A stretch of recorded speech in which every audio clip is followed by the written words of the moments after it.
అడుగుతా ఉన్నా చంద్రబాబు నాయుడు గారిని, ఎవరి అయ్యా హత్య రాజకీయాలు, ఎవరి అయ్యా కుట్ర రాజకీయాలు, ఎవరి అయ్యా శవ రాజకీయాలు?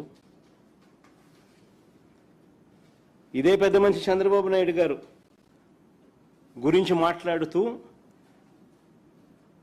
ఆయన తోడల్లుడు దగ్గుపాటి వెంకటేశ్వరరావు గారు ఏకంగా పుస్తకం రాశాడు. అనేక టీవీలలో ఆయన ఇంటర్వ్యూలు కూడా ఇచ్చాడు. ఆయన అన్న మాటలు ఆయన పుస్తకంలో రాసినటివి. ధర్నాలు ఆందోళనల సమయంలో బస్సులు తగలబెట్టాలంటూ చంద్రబాబు పార్టీ క్యాడర్కు చెప్పేవాడని.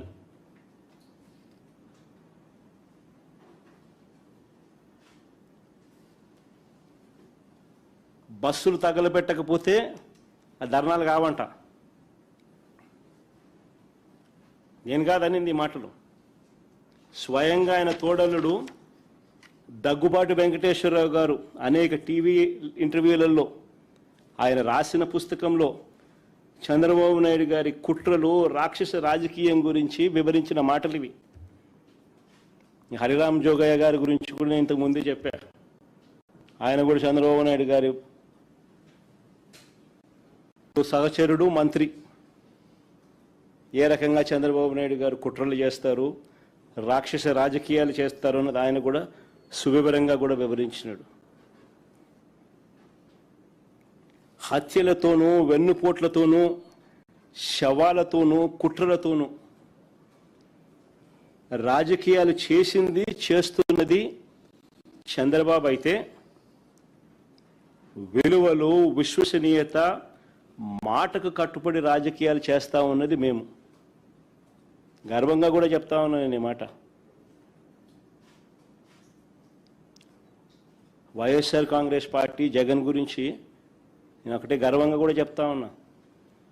జగన్ మంచోడు కాబట్టే మా తాతను రాజారెడ్డి గారిని చంపిన వాళ్ళు ఈ రోజుకి కూడా ప్రశాంతంగా బతుకుతూ ఉన్నారు. జగన్ చెడ్డోడు అయినంటే వాళ్ళంతా బతుకుండే వాళ్ళ.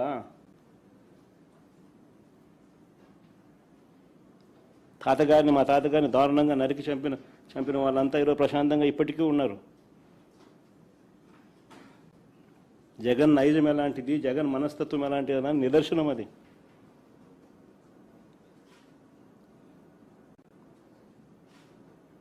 వారికి ఎప్పటికీ ఏమీ కాదు. ఎందుకనంటే మాకు నేర్పించింది, రాజకీయాలు ఎలా చేయాలని మాకు నాన్న నేర్పించింది హత్యలు చేయమని కాదు, చంద్రబాబు నాయుడు గారి మాదిరి ప్రజలకు మంచి చేసి మంచి పేరు తెచ్చుకొని రాజకీయాలు చేయాలని. అది చంద్రబాబుకు మాకు ఉన్న డిఫరెన్స్.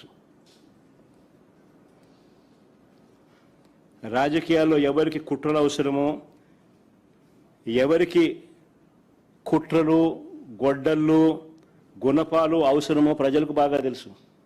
జీపెక్కి జగన్మోహన్ రెడ్డి గారు పోయాడు. యంగ్ జగన్మోహన్ రెడ్డి పోయాడు. పోయేసరికి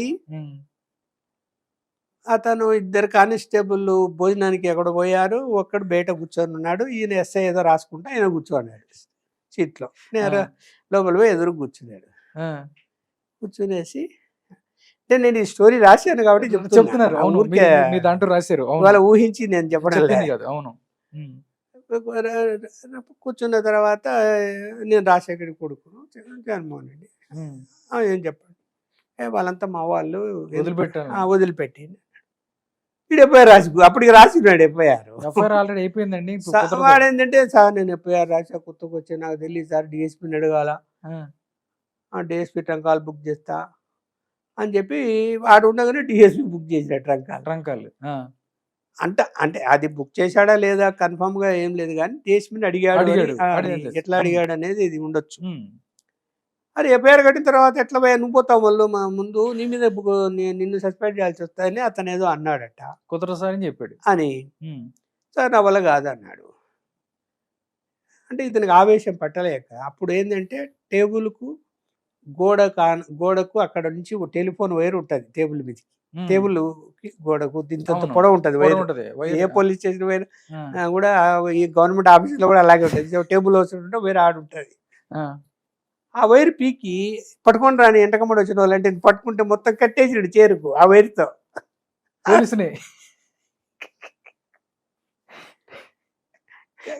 కట్టేసి కొత్తగా వచ్చిన ఎస్ఐని మొత్తం కట్టేశాడు.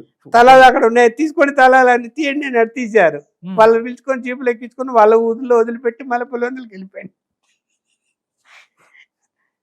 అప్పుడు ఒక పేరు రాస్తే అది మళ్ళీ మనం ప్రూవ్ చేయడం కష్టం కదా, మళ్ళీ మీరు కూడా మళ్ళీ అప్పుడు కొంత ఇన్వెస్టిగేషన్ జరగాలి కదా. ఇప్పుడు దానికి ఏమైందంటే మరుసటి రోజు అది జరిగిన తర్వాత ఆ, ఇటు భయపడిపోయి ఆ, ఈలోగా వాడు బయట ఉన్న కానిస్టేబుల్ నువ్వు ఇంటికి పోన్నారు అని వాడు వెళ్ళిపోయాడు పరిగెత్తా.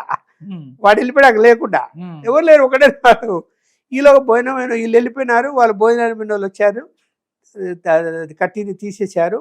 ఉమ్, ఇంకా పరిగెత్తుకుంటూ డిఎస్పీ దగ్గరికి పోయాడు, ఉమ్, ఏదో చెప్పుకున్నాడు. ఆ, ఎస్పీకి చెప్పుకోపో నాకేం తెలియదు అన్నాడు. నేరుగా మరుసటి రోజు ఎస్పీకి, అప్పుడు రాత్రి అయిపోయింది, మరుసటి రోజు వచ్చాడంట.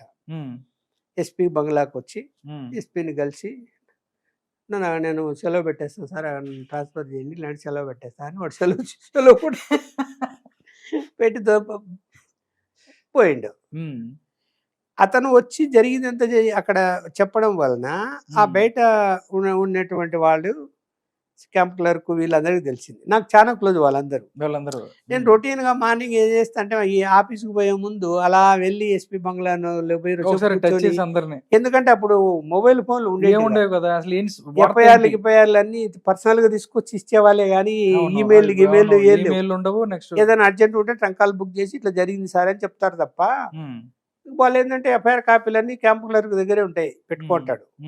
పొద్దున్న ఇంకా ఆయన సీట్లకి రానప్పుడు వీళ్ళు పెట్టుకొని వరుసగా పెట్టుకుంటారు అన్ని. అవి చూపిస్తారు నాకు ఎక్కడన్నా జిల్లాలో ఎక్కడ ఏం జరిగినాయి ఏంటి.